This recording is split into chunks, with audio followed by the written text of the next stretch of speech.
हमारे साथ जुड़े हुए हैं। दीपेश, कहीं ना कहीं न सिर्फ बिहार की सियासत में अब बदलाव देखने को मिलेगा, बल्कि जिस तरीके से पहले भी हम जिक्र कर रहे थे कि 2024 की जो तस्वीर होगी, एक नई तस्वीर अब इसके जरिए गढ़ी जाएगी, क्योंकि जेडीयू के जो सर्वा हैं वो सिर्फ और सिर्फ नीतीश कुमार ही है।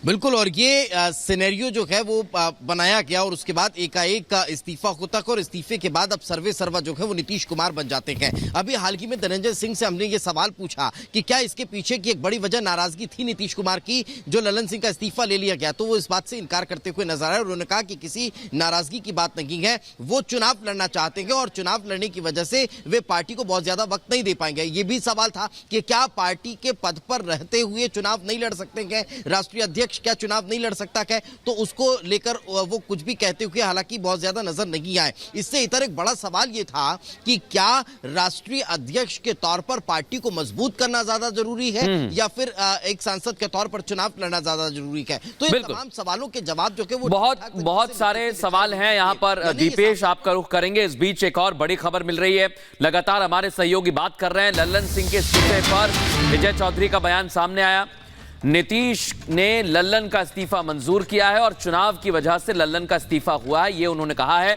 और क्या कुछ खास बातें उन्होंने कही हैं, हमारे सहयोगी प्रकाश सिंह ने बात की है, सुनवाते हैं आपको। विजय चौधरी जी, ये बताइए कि अब नीतीश कुमार अध्यक्ष बन गए तो क्या अभी बनेंगे अभी पॉलिटिकल रीअलाइनमेंट की भी बात होगी? बिल्कुल, अभी बिल्कुल रीअलाइनमेंट की बात नहीं है।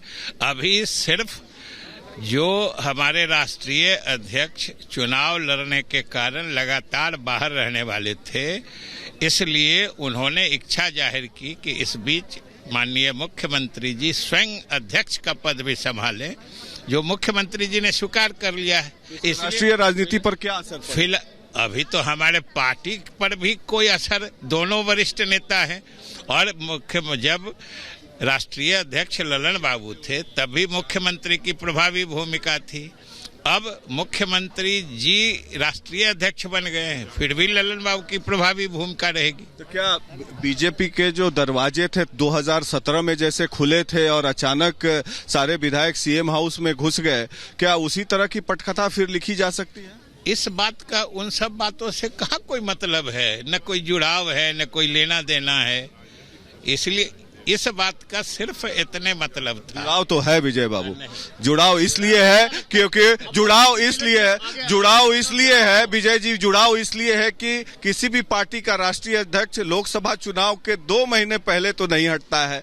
नहीं, हटने की कहाँ बात है, फिर आप हटने, हटना, हटाना, ये सब शब्द कहाँ से ला रहे हैं?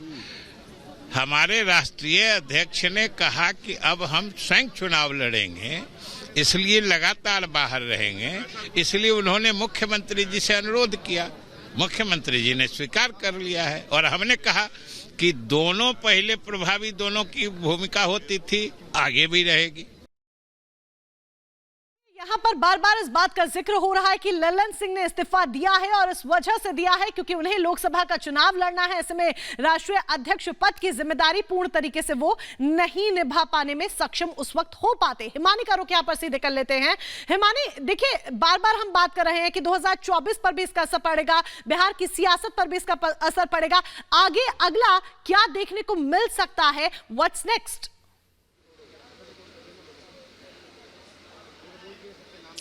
देखिए, व्हाट नेक्स्ट की बात जब आप करती हैं मोनिका, तो उसके लिए थोड़ा सा इंतजार करना होगा, क्योंकि केसी त्यागी अभी खुद जब हमसे मुखातिब हुए थे तो चलते चलते वो यही कहते हुए नजर आए थे कि कोई भी कयास आप अपनी तरफ से मत लगाइए। हालांकि देखिए, कयास की बात नहीं है, रिपब्लिक भारत पिछले 3 दिन से लगातार ये दिखा रहा था और उसी खबर पर मोहर लगती हुई नजर आई है। तो लेकिन फिर भी हमको इंतजार करना होगा 5 बजे की उस प्रेस कॉन्फ्रेंस का कि क्या कुछ उसमें बताया जाता है, क्योंकि क्या वो निर्णय लिए गए हैं, क्या अब आगे किस तरह से बढ़ा जाएगा। क्योंकि सबसे बड़ा जो चैलेंज अभी है जेडीयू के आगे वो ये कि किस तरीके से अपने जो तमाम विधायक हैं उनको इंटैक्ट रखा जाए। हालांकि ललन सिंह की अब आगे क्या भूमिका होगी, किस तरीके से अब उनको क्या आगे कोई जिम्मेदारी दी जाएगी, नहीं दी जाएगी, किस तरीके से रहेगा वो अलग होगा, वो देखने वाली बात यहां पर होगी। लेकिन ये जेडीयू का इतिहास रहा है, राष्ट्रीय कार्यकारिणी और राष्ट्रीय परिषद की बैठक जब जब एक साथ होती है तो किस तरह से जो राष्ट्रीय अध्यक्ष है वो बदल जाता है। जबकि राष्ट्रीय कार्यकारिणी से ठीक पहले मोनिका और मृदुल, हमने वो तमाम बयान भी सुने थे कि किस तरह के जो बयानात हैं वो सामने आ रहे थे, फिर वो चाहे शैलेंद्र कुमार के लेकर हो, फिर चाहे वो अशोक चौधरी का बयान हो, विजय चौधरी जी हो, वो तमाम बयान हमने सुने थे कि किस तरह के बयान जो है वो दरअसल दिए जा रहे थे। बिल्कुल हिमानी, एक के बाद एक प्रतिक्रियाएं सामने आई हैं और अब ललन सिंह के इस्तीफे पर बीजेपी की प्रतिक्रिया सामने आई। बिहार बीजेपी के अध्यक्ष सम्राट चौधरी का बयान सामने आया है और उन्होंने कहा है हमें इससे कोई फर्क नहीं पड़ता है, बीजेपी इनसे पूरी ताकत से लड़ेगी। ये कहना है सम्राट चौधरी का, यानी भारतीय जनता पार्टी को इस्तीफे से कोई फर्क नहीं पड़ रहा है। और क्या कुछ कहा है सुनवाते हैं।